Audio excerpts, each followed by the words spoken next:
Oh, here we go, ladies and gentlemen. Welcome back to the channel. Now, look, I know back in the day, the groupies were just, they were out and about, weren't hard to find. I mean, you still got them today. I remember working at the Staples Center. We would see them hanging out after the games, just hoping somebody would give them a family pass. But look, we got the classic rock groupies, these classic rock groupies made headlines in their heyday. Shout out to the Grunge channel. We are back. Make sure you guys are subscribed. Click on the video. Enjoy. So, again, man, if anybody watching this video and you were a groupie back in the day, hey, more power to you, sister. Yeah, were there any male groupies? Because that's something that I'm pretty sure it was. That's something that's not really talked about. That'd be something if they bring that up in this video. All right, shout out to all the good humans. Link is always in the description for those who are asking. We ain't gonna waste no more time. Let's jump right into it. Sex, drugs, and rock and roll. These groupies found fame in the sheets, but the life of a rock star hanger-on wasn't exactly glamorous. A rock star hanger-on. Every touring musician who passed through Los Angeles in the 1970s knew who Sable Star was. According to Far Out magazine, Star, born Sable... Now, I know I did a video a little similar because this name sounds familiar. I believe she was doing it and she was proud. There was no shame in her game. Hay Shields hailed from a rich family, had her first sexual encounter at age 12, and started hanging around the Sunset Strip bars when she was 14. Said came from a rich family. See, that's kind of like, well, I guess that's not surprising because if you come from a rich family, that means you have access to travel and follow these bands everywhere, right?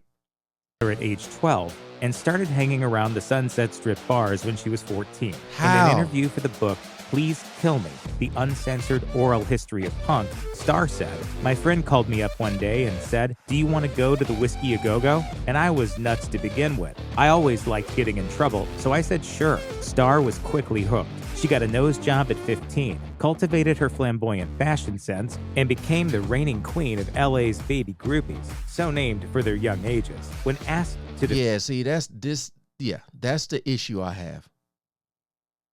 And I know there's people who will be coming here talking about, oh, back in the day, it wasn't frowned. I don't give a damn. 14 is 14. There's no way to justify it. I don't care what you think you say. I don't give a damn. There is no way to justify that. And then go ask yourself, well, some of y'all, because some people be crazy. If that was my daughter, I would have had her out there too. Yeah, some of y'all crazy. Ain't no way. And what really chops my hive is that they're acting like there wasn't women of age, you know what I mean, that weren't like falling all over them. You know, they were just weaving those 18-year-olds and 20-year-olds out the way. Get her out the way. I want the young one right there. Yeah, see? For all y'all who are trying to defend this, get on up out of here. Find the term groupie in a 1973 interview with the teen magazine Star. Star explained, "It's someone that meets the groups, goes to concerts with them, and takes them around town and just has a good time with them being their friend." At age 15, she ran away with the New York Dolls guitarist Johnny Thunders. The two had a whirlwind romance that ultimately became abusive. In her interview for Please Kill Me, Star explained that she left the groupie scene after the toxic relationship. "Johnny tried to destroy my personality. After I was with him, I just wasn't Sable Star anymore." How old was he? Laurie Maddox, also known as Lori Lightning, was another baby groupie who frequented Los Angeles' music scene in the... Don't that just make your skin crawl? Baby groupie? That's crazy, man. That is crazy. 1970s. Maddox was enthralled by her classmate Sable Star, and the two hit the Sunset Strip nightclubs every weekend. As Maddox told Thrillist in 2015, David Bowie invited her and Star to his hotel room when she was only 15. There, she claimed, he took her virginity. That same year, Maddox met Led Zeppelin guitarist Jimmy Page at a hotel party. He was immediately smitten with her. The band's manager later picked her up in a limousine. It was a situation Maddox likened to being kidnapped, though she relaxed when she saw Page. She told Thrillist, "He mesmerized me. I fell in love instantly." The two dated for some time, and according to Maddox, Page even asked her mother for permission to date her. She still considers Page to be one of her greatest loves. Speaking about her groupie days, Maddox told Thrillist that The mother, the parents, they're at fault. They're at fault. For all your parents out there, if a guy come knock at your door right now, this is just a handsome, just whatever, I don't know, 25-year-old come knock at your door, and you open this door and you recognize this man as some type of famous, I don't know what, just famous, you know he rich, and he be like, "Hey, but just wondering if I can take out your 14-year-old daughter." What you saying? Or you ain't saying nothing? You gonna let the bullets talk? That is just so crazy to me, man. And I think it's even more crazier that people are going to justify this, talking about how it was a common thing. time of my life was so much fun. It was a period in which everything seemed possible. I feel like I was very present. I got to hang out with some of the most amazing, most beautiful, most charismatic men in the world. I went to concerts and limos with police escorts. Am I going to regret this? No. Phoebe Buell told Cameron Crowe in a 2001 interview with Talk Magazine that she was not a groupie, but rather, quote, a patron of the arts. Indeed, Crowe's almost famous character Penny Lane was partially inspired by her. We are not groupies. This is Penny Lane, man. Show some respect. According to Buell's autobiography, Rebel Heart, An American Rock and Roll Journey, she grew up in Virginia, dated Paul Cowsill of the Cowsills, and declined a limousine ride with Jimi Hendrix at 15. After high school, she moved to New York and became a model who dabbled in the city's nightlife. Buell wrote, "I always had fantasies of being some kind of artist, a performer, a somebody, but I was afraid that people would laugh at me because I wanted to be famous. People always wanted to have sex with me, instead of wondering what I thought or felt. That was painful." But sparks flew in 1972 when she met rocker Todd Rundgren. The two had an on-again, off-again relationship for years. And when not together, Buell posed for Playboy and had dalliances with some of the biggest names in rock, including Iggy Pop, David Bowie, Mick Jagger, and Jimmy Page. She had a brief relationship with Steven Tyler, which resulted in the birth of their daughter, actor Liv Tyler. Buell is now a musician herself, writing songs about female empowerment. She told Talk Magazine, "It was the guys that made the fuss. They wanted to have the relationships. I would have been perfectly happy just loving the music." From an early age, Pamela Des Barres lived and breathed rock and roll. According to her now legendary 1987 memoir, I'm With the Band, Confessions of a Groupie, she grew up in the heart of Los Angeles, where she became... It's just so crazy that they all have books now, like a tell-all, you know? Like, if it was okay, if it was normal, I don't think they would be writing books. Because it's like, who cares? We all were doing it, you know? But they write these books because they know people are going to be like, what? You slept with such and such when you were what? You know what I mean? Infatuated with artists like Elvis Presley, Paul McCartney, and Mick Jagger. This fascination soon led her to the Sunset Strip, a hangout for famous musicians traveling through LA. Her groupie life began when she met Frank Zappa, who convinced her to join an all-girl band called the GTOs. The group released just one album in 1969, but it thrust Des Barres into the limelight. Over the years, she spent time with rock's biggest stars, including Jimmy Page, Mick Jagger, Keith Moon, Waylon Jennings, and Jim Morrison. When asked about her former lifestyle, DeBar asserts that it was liberating. She told Get Me Getty in 2021, "I was a girl. I loved being a girl, and I was a proud girl." I took my birth control pill out of my purse and took it in front of people on the Sunset Strip, which is feminism. She also never found being a groupie demeaning. She told The Guardian in 2018, "A groupie is someone who loves the music so much she wants to be around the people who make it. I hope that people will see my life as the choice for freedom."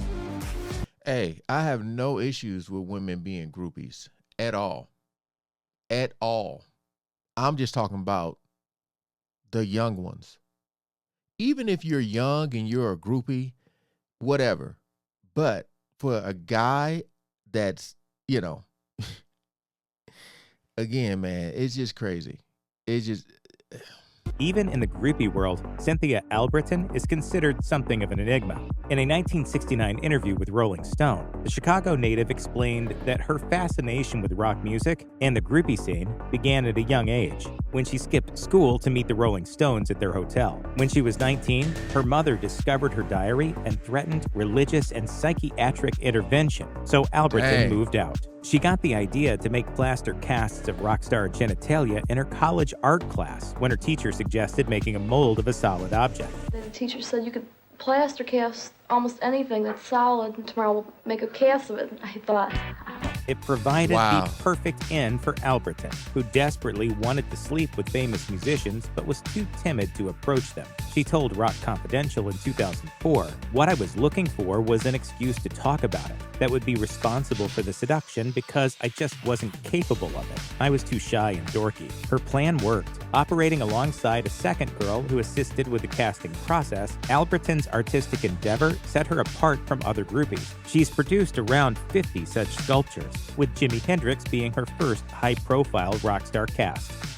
According to her no-holds-barred memoir, The Last Living Born in Iran, read backstage, Roxana Shirazi was born in Iran during a time of political unrest, spent time in prison with her mother at 6 months old, and moved to England to start a new life in 1984. There she endured racism, culture shock, and physical abuse at the hand of her stepfather before finding solace in rock music at age 11. A dancer, feminist, writer, actor, and intellectual, Shirazi made a name for herself as both a journalist and groupie, accompanying bands like Guns N' Roses and Motley Crue on tour. She thoroughly embraces her sexuality and resents the sexist culture of shaming, which celebrates male promiscuity while punishing the same behavior in women. If she's Shirazi old wrote enough... in the foreword of her memoir, "A female's pursuit of sexual pleasure and sexual adventure is still seen as a negative characteristic, somehow making her a bad human being. A female is not defined in terms of her humanity, but in terms of..." I never looked at women like that. If that's what you want to do, hey, that's your life. You know what I mean? Because guys do it all the time. You sleep with all these women. You looked at as a hero, a god. It's like, man, this dude got, But a girl do it, it's like, the first thing most, not all, but most men will say is, "Oh no, I never looked at it like that." My whole thing is, if that's who you are, be that. As long as you're not committed to someone and that other person knows what you are doing, be that. That goes vice versa. But again, the age of her sex life. As she explained to hosts Shantae and Lynx on their podcast Muses in 2019, she was drawn to the spirit of rock and roll in her 20s, but found the fame-related power imbalances and misogyny disconcerting. She explained, "I want to let go and be free and be wild. I want to be rock and roll, but sometimes I can't. I'm not allowed to be." Morgana Welch embraced the more mystical aspects of 1970s groupiedom. She was born in Phoenix, Arizona, to a single mother who worked as a model. The family found their way to Los Angeles, where 16-year-old Welch ditched high school to hang out with her best friend, Tyla, on the Sunset Strip. As she explained in an interview with Punk Globe, Tyla lived right down the street from the famous Hyatt house. Wait a minute, I feel like this picture, you had multiple groupies in here, because I felt like, I thought this picture was shown when it was another female they were talking about. Wow. So the groupies knew the groupies. In an interview with Punk Globe, Tyla lived right down the street from the famous Hyatt House, also known as the Riot House, where many popular musicians stayed when they traveled through town. Both girls soon joined forces with the now legendary pack of baby... Yeah. Her right there to the right. So that's 1, 2. Yep. They had a click. Groupies known as the LA Queens and spent many nights partying with members of Led Zeppelin and other bands. Welch was all about the music and claimed to connect with the artists by dancing at their shows. In a 2018 interview with Please Kill Me, she said, "They loved it when we would dance. It was that deep identification with their music." Welch dabbled in astrology and spirituality, played guitar, cooked for the bands, and cultivated her trademark earthy aesthetic. She was a hippie spirit who enjoyed the free love aspect of mingling with musicians. When asked to describe her life as an LA queen, she told Please Kill Me, "It was magical, like being on drugs. We just enveloped in this world. It was their world, but you were a part of it." Dang. She claims to have had sex with more rock stars than you can shake a drumstick. Look at that. She looks a little, you know what I mean? When you say that, I don't know. She looked kind of like, oh, God. Also known as Sweet Connie, Connie Hamzy was an outgoing girl from Arkansas who dreamed of becoming a famous groupie. She got her wish in 1973 when Grand Funk Railroad immortalized her in their song We're an American Band, which featured the line, "Last night in Little Rock put me in a haze. Sweet, sweet Connie," doing her act. She had the whole show, and that's a natural fact. Dang. In a 2019 interview with CBS THV 11, Hamzy said her groupie adventures began when her mother dropped her off early for a Steppenwolf show to avoid traffic and parking hassles. Bored, 15-year-old Hamzy found her way backstage. We'd wander around the backstage area, and then one thing would lead to another. In an interview with Joan Rivers, 21 years into her groupie career, Hamzy claimed that she had slept with around 500 rock musicians, all while working as a substitute teacher. Don't you think you could be... I mean, 500. I don't care that they rock star. I'm just talking about 500. That's a boy. What was Will Chamberlain? How many Will 500. Boy. be doing something else? This is what I want to do. This is what I've always wanted to do. Just sleep with rock stars? And their crews. Over the years, Hamzy spent time with many bands, including Queen, Kiss, and the Eagles. Van Halen even took her on tour in 1988. Chris Odell's autobiography, Miss Odell, My Hard Days and Long Nights with the Beatles, the Stones, Bob Dylan, Eric Clapton, and the Women They Loved, opens with the words, "I wasn't famous. I wasn't even almost famous. But I was there." And indeed, she was. Odell's legendary rock and roll journey. I just had a thought. I'm just wondering how much protection was being used back then. Or is people just giving people, you know what, just all types of STDs? I mean, I'm just thinking, like she said, not just the band, the crew. She out there throwing it like Oprah be giving away cars. You get. I'm talking about the people who taking the stage down, just everybody. You know, all of them was married too, I bet. Boy. Began when she left her quiet hometown of Tucson, Arizona for the excitement of Los Angeles in 1966. 2 years into her new California life, she was offered a job at Apple Records, the Beatles record company. The 20-year-old Odell sold everything she owned to buy a plane ticket to England for what would become the adventure of a lifetime. She spent 2 years at Apple Records and became familiar with all the members of the Beatles, sitting in on many key moments of the band's now iconic career. She sang in the chorus of Hey Jude and was even commemorated in George Harrison's song Miss Odell. She then worked as a tour manager for groups including the Grateful Dead, the Rolling Stones, Queen, and Led Zeppelin. Dang. Odell maintains that she was not a true groupie as she always had a job to do while on the road, but history remembers it differently. She told the Daily Mail in 2009, "Where there is rock music and drugs, the sex just follows automatically." Over the years, she slept with Ringo Starr, Bob Dylan, and Mick Jagger, among others. Regarding her dalliances with Jagger while serving as the Rolling Stones tour manager, she explained, "I guess it was part of the job." Oshie Obermeyer was a free spirit with her own agenda. She grew up in Munich, Germany. Her beauty was discovered at a young age, and she became a famous model practically overnight. This was good news for Obermeyer. As she told The Independent in 2007, she was bored with her sleepy hometown and mundane childhood and craved excitement, usually finding it through drugs and rock music. Her good looks and love of partying soon won her favor with famous musicians, and she became one of Germany's most in-demand groupies. One of Obermeyer's most memorable suitors was legendary guitarist Jimi Hendrix. She told The Independent, like, do y'all feel like a lot of these women, come from like, I mean, I know they mentioned like single mom, like, because, I mean, it's one thing to fall into that lifestyle, but to have dreams of becoming a groupie, you know what I mean? Like making a career out of it. I mean, you got escorts, but like groupies, like just to follow the bands around and just try to give it up. Like, take it,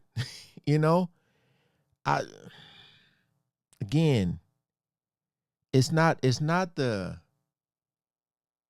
what they're doing, like the I'm trying to choose my words carefully here, but it's not the physical part of what they're doing it's the other stuff around it, because everybody gets physical. I'm just talking about like that's the goal. He was the most beautiful of all my men. Making love with Jimmy was one of the most profound experiences for me. Obermeyer also joined the Rolling Stones on their 1975 tour and bedded both Mick Jagger and Keith Richards. Oddly enough, Obermeyer is most famous for her later relationship with political activist Reiner Langens, who convinced her to join him at a minimalist leftist free-sex youth collective called Commune 1. The political group later disbanded following a fatal shooting at another group's demonstration. What? Cherry Vanilla spent so much time with rock stars that she decided she wanted to be one. Oh, I mean, she got the name for it. Cherry Vanilla. She was born Kathleen Ann Doherty in New York City. As she explained in a 2018 interview with Please Kill Me, her mother worked at several Manhattan hotels, including the one that housed the famous Copacabana nightclub, and young Doherty became entranced by all the glitz and glam of showbiz. Soon, she sought her own way into the business. She worked as a DJ, invented her Cherry Vanilla alias, became David Bowie's publicist, and starred in an Andy Warhol play. A true feminist at heart, Cherry Vanilla saw no problem with being sexually liberated, even if it meant people called her a groupie. She told Please Kill Me, "I didn't even know what a feminist was when I started living my life the way I lived it. I didn't see the barriers. I didn't mind using my sexuality, my looks, or even sex sometimes."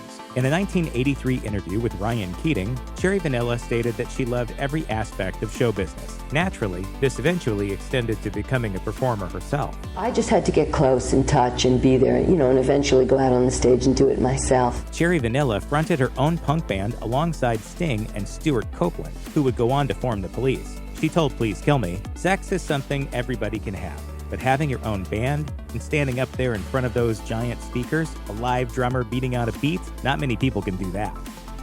According to All That's Interesting, Kathy Smith became the designated groupie of the band in the 1960s and toured Canada with them. By age 17, she was pregnant. Unsure which group member was the father, she referred... See, this is what I'm 17. She's not sure. I don't know, man. Sometimes watching videos like this just make me want to throw away music. Like 17 and she's not sure which one. For those of you who want to there is no justification for this. You should be ashamed of yourselves for trying to justify this.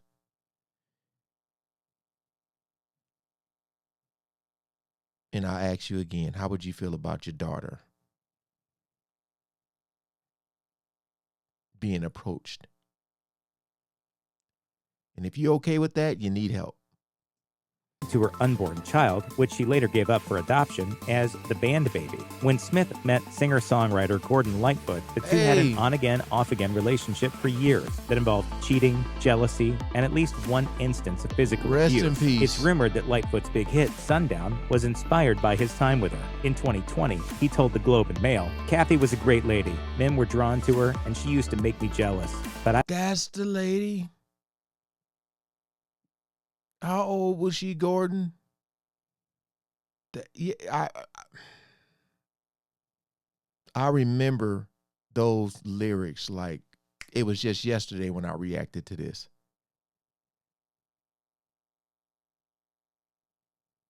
Dang.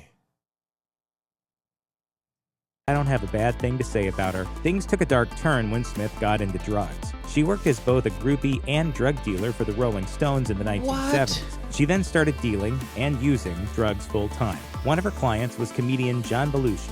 In 1982, Smith sold him a speedball, a dangerous mix of cocaine and heroin, and injected it for him as he was too afraid to do it himself. Belushi overdosed, and she was blamed for his death. Smith admitted she gave Belushi the drugs. My goodness.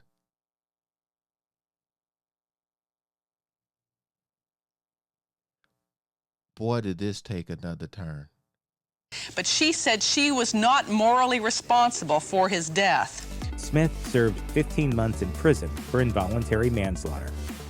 According to Nancy Spungen mother, Deborah Spungen, in her memoir, And I Don't Want to Live This Life, Nancy was always a handful. Deborah claims her daughter was volatile and impossible to control, once attacked her with a hammer, and was diagnosed with schizophrenia at age 11. She sent Nancy to both a mental facility and a boarding school, but neither seemed to help. Deborah wrote, "It seemed as if every week she got wilder. She would simply step over the line, draw a new one, and then step over that. It was ugly and distasteful, and we hated to see such a bright child throw her life away. Trash it, really. But we were powerless to stop her." According to New York Magazine, Nancy left home at 17 and made her way to New York City, where she found a place in the 1970s punk scene. She befriended musicians through drug dealing and sex work. Before long, she began dating the Sex Pistols bassist, Sid Vicious. The two were deeply in love, but both were misusing drugs. Shortly after moving in together, 20-year-old Nancy was found stabbed to death. Vicious was blamed, but as he soon died of a heroin overdose, the exact circumstances of her death remain a mystery. Look, man. I'm going to just say this and end the video. If you're of age and you want to travel the world and get that thing up, go ahead. More power to you. Your body, you can do whatever you want to do. But for all the parents out there that are okay with this, and what I mean by okay is, you could have your daughter could be doing a lot of stuff that you don't know about. But if you know about it and you okay with it, shame on you. I don't care how cool or normal or whatever the case may be. You should be ashamed of yourselves. I know some things are out of your control.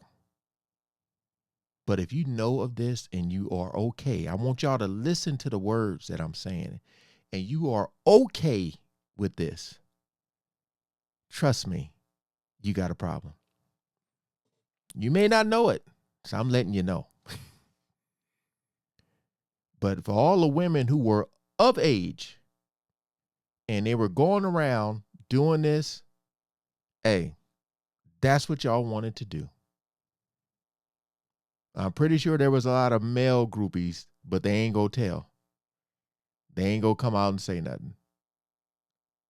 And what I do notice about the groupies is that they seem to be single. It's not like they were married and doing this type of stuff. So it seemed like they had some type of morals. But all right, man. Again, shout out to the Grunge channel for the video. Thank you guys for coming over and watching, man. I can't wait to see this comment section because I already know people are coming in trying to justify stuff. I already know it's coming. All right, peace out.